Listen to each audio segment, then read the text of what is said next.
Organizations today, and this is regardless of their mission or sector, are facing a really fascinating dilemma. Mm-hmm.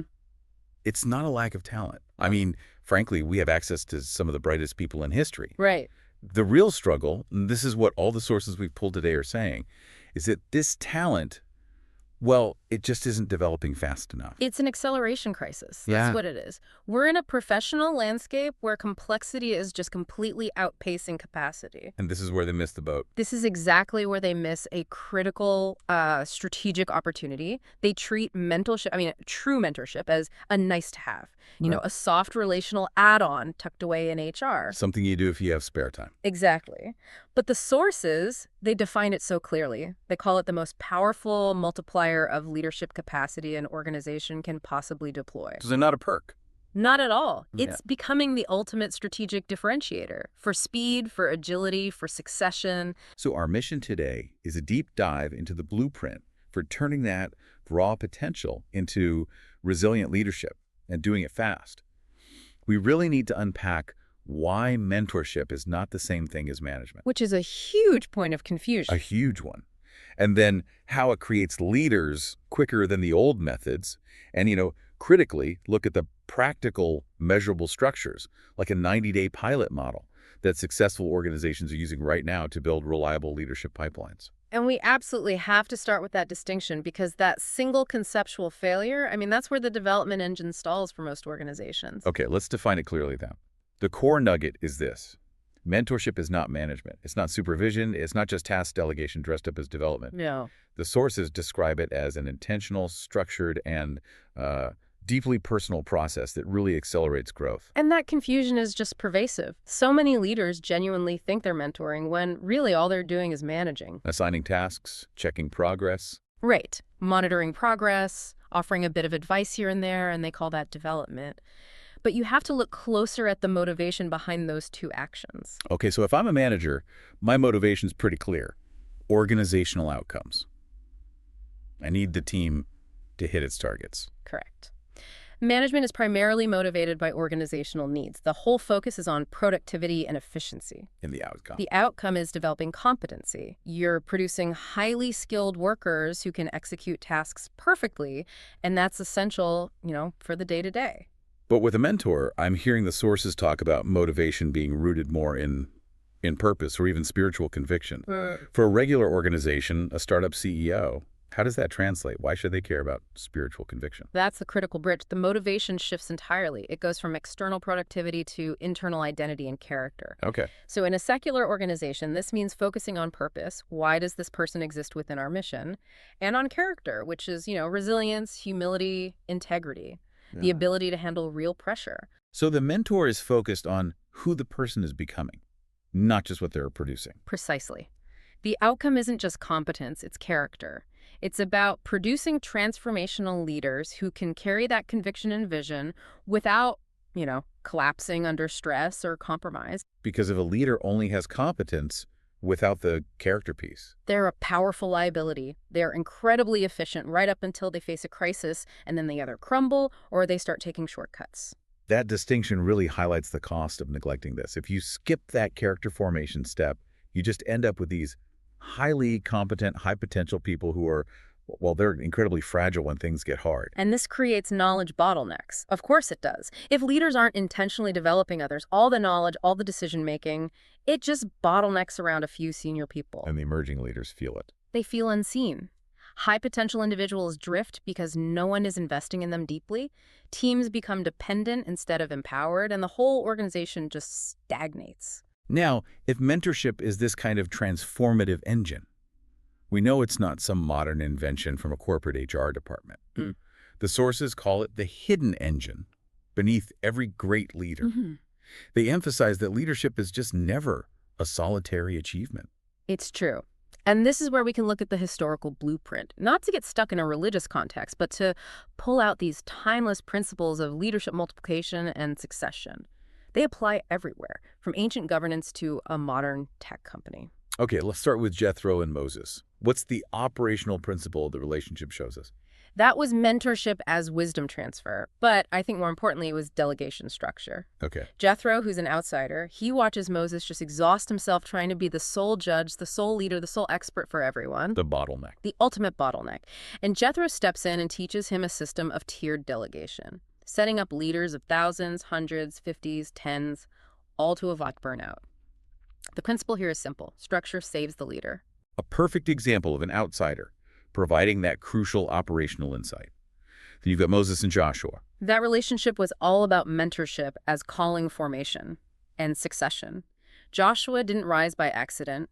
He rose by proximity and by exposure. He was always there. He stayed near the tent of meeting. He observed Moses's intimacy with God, his failures, his courage. Joshua received, inherited courage and imparted wisdom. He wasn't just learning strategy. He was learning reverence for the mission itself. And the classic New Testament pair, Paul and Timothy. This is probably the best example of mentorship as pure discipleship applied to leadership. Paul's focus was shaping both the soul and the calling. Right, the famous line. Watch your life and doctrine closely. He formed Timothy from the inside out, insisting that multiplying leaders without forming their character first. Well, that leads to corruption and instability down the line. Which brings us naturally to the ultimate multiplier, the Jesus model of mentoring. What makes his approach so highly referenced in our source material? Well, Jesus' strategy was, for the time, radical. It was totally relationship-driven. It was relational, intentional, and transformational, and it was conducted through life, not just lessons. So the classroom wasn't a classroom. No. The classroom was the dusty roads of Israel. It was shared meals, navigating storms, engaging in real conflict. Learning was contextualized, it was immediate, and the stakes were high.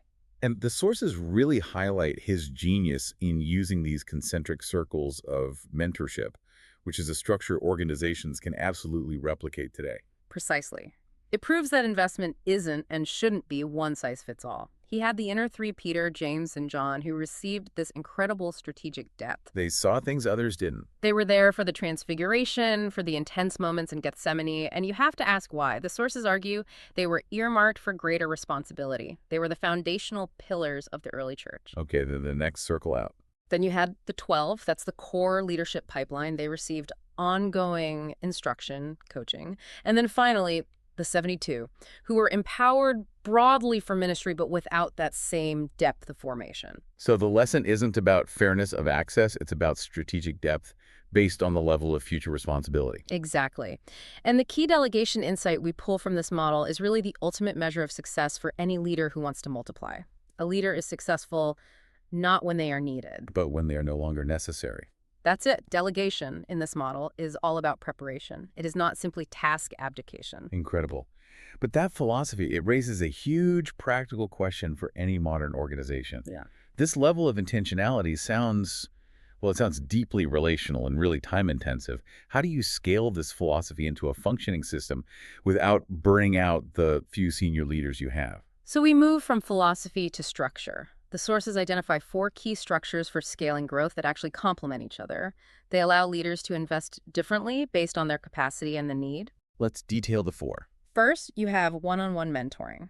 We call this the intimate forge. This is the highest level of investment. It's tailored, personalized attention for deep emotional safety, for character growth, and for long-term succession planning. It's slow, though. It's slow, but it's the engine for true resilience. You'd only use this for your highest potential individuals, the ones earmarked for critical executive level roles. Okay, so what about scaling it up? That's where group or cohort mentoring comes in. Think of it as the workshop. Here, mentors invest in multiple people at the same time. And the strength there is what? Peer learning. It's leveraging collective wisdom. People learn not just from the mentor, but from watching the challenges and successes of their peers. It builds a sense of belonging and shared mission much faster. Then we have peer mentoring. This is the partnership of equals. It relies on equality for honesty. People often won't share their deepest struggles, their insecurities, their burnout symptoms with a supervisor. Or even a senior mentor. Right, because they fear judgment or how it might impact their next promotion. Peer mentoring provides that psychological safety for real mutual support. And finally, a modern favorite, especially for that acceleration crisis we talked about, reverse mentoring. Oh, this is crucial for institutional relevance. This is when seasoned leaders intentionally flip the script. They learn from younger individuals. And what are they learning? Immediate insight into tech trends, cultural fluency, next generation expectations, social engagement. It forces senior leadership to stay teachable, to stay agile. That makes perfect sense. But if growth is happening in all these different settings, what's the underlying psychological mechanism that's actually driving the learning? The sources call it cognitive apprenticeship.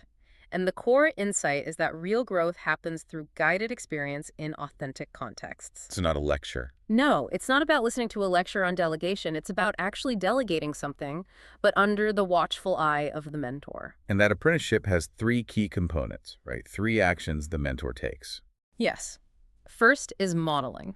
The mentor demonstrates the behavior. They don't just tell you how to handle a conflict, they let you watch them handle one, like Jesus washing the disciples' feet, setting a standard. Okay, what's second? Second is scaffolding. This is structured support that you gradually remove as competence grows. It ensures the tasks stretch the mentee, but don't overwhelm them. Scaffolding seems absolutely key for building confidence without causing that burnout we mentioned. It is. A mentor might say, go handle this low-stakes vendor negotiation, and I'll be in the parking lot if you need to call me. Then later, go handle this mid-stakes presentation and just report back at the end of the day. And the third piece? The third is coaching and reflection. And this is the vital step. This is what turns that raw experience into transferable wisdom. Without guided reflection, it's all just busy work. Okay, let's operationalize this. If I'm a leader and I'm sold on this approach, mentorship can't just be some vague, abstract hand-holding. How do we apply this in a concrete, measurable plan? The sources point to the 90-day pilot model as the gold standard. This pilot is the blueprint. It's for immediate, measurable, rapid leadership development. And it has 4 phases designed to move from assessment to autonomous action in just 3 months. Walk us through it. Week 0, what happens? Week 0 is the match and charter phase. It's all about intentional setup.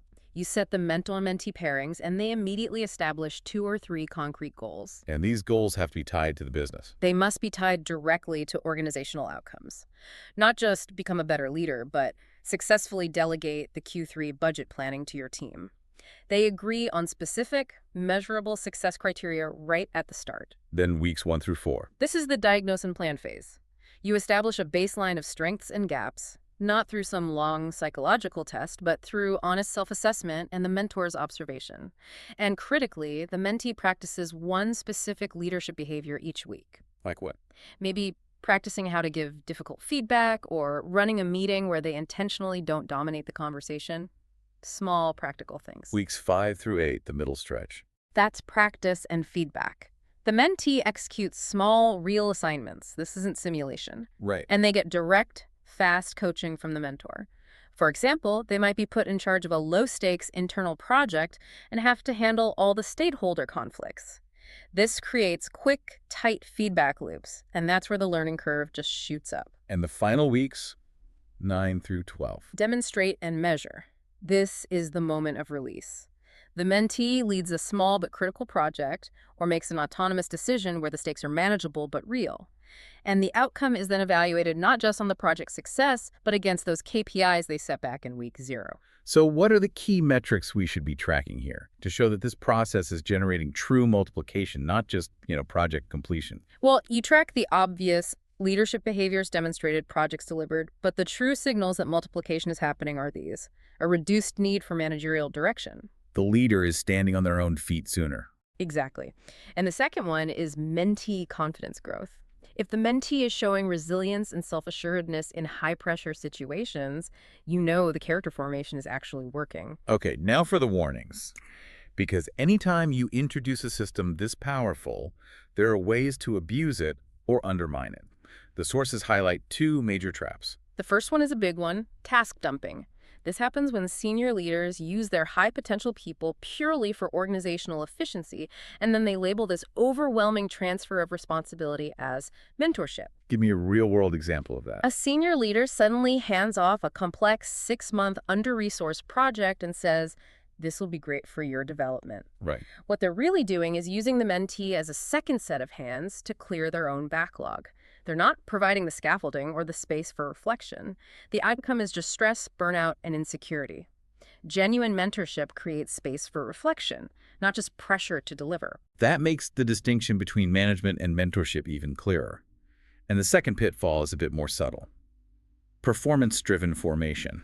This is where you focus purely on the numbers, the quantitative metrics, the results, the visible output. When a mentor only praises successful results, the system teaches emerging leaders to hide their weaknesses, To fear failure. to fear failure, and to measure their worth entirely by their outward success. And the source material warns this produces leaders who are technically competent, but they're ultimately unformed, unstable, and even deceitful. So if just giving answers and assigning tasks isn't the key, what should be in the mentor's toolkit? Intentionality and specific skills. A powerful mentor relies far more on questioning than on giving answers. Why is that? Because answers solve the immediate problem, but questions unlock reflection and self-discovery. Jesus used questions constantly to force his disciples to confront their own assumptions. And the second tool. Challenging. Growth rarely happens in our comfort zones. Mentorship has to involve calculated risk. So mentors challenge mentees to take safe risks, stepping into a new responsibility, leading a discussion with a difficult stakeholder, but always tempered by the guidance and presence of the mentor. It's about pushing them to their edge, but making sure they don't fall off. This has been such a critical deep dive. We've really established that mentorship isn't a soft skill, it's a strategic discipline. It accelerates growth, it develops character right alongside competence, and that makes any organization more resilient and agile. And if we connect this all back to the bigger picture, what we're really talking about is legacy and reproduction. The ultimate measure of success for a leader who multiplies others, drawing right from that blueprint we examined, is this profound and kind of counterintuitive truth. The leader is successful not when they are needed, but when they are no longer necessary. It fundamentally changes the way you view your own job description. So here's a provocative thought for you to carry forward as you look at your own teams. If leadership is truly about multiplication and legacy, if your goal is to make yourself obsolete, then what deeply held assumption about controlling your role or retaining all that responsibility do you need to release today to truly invest in someone who will eventually lead beyond you?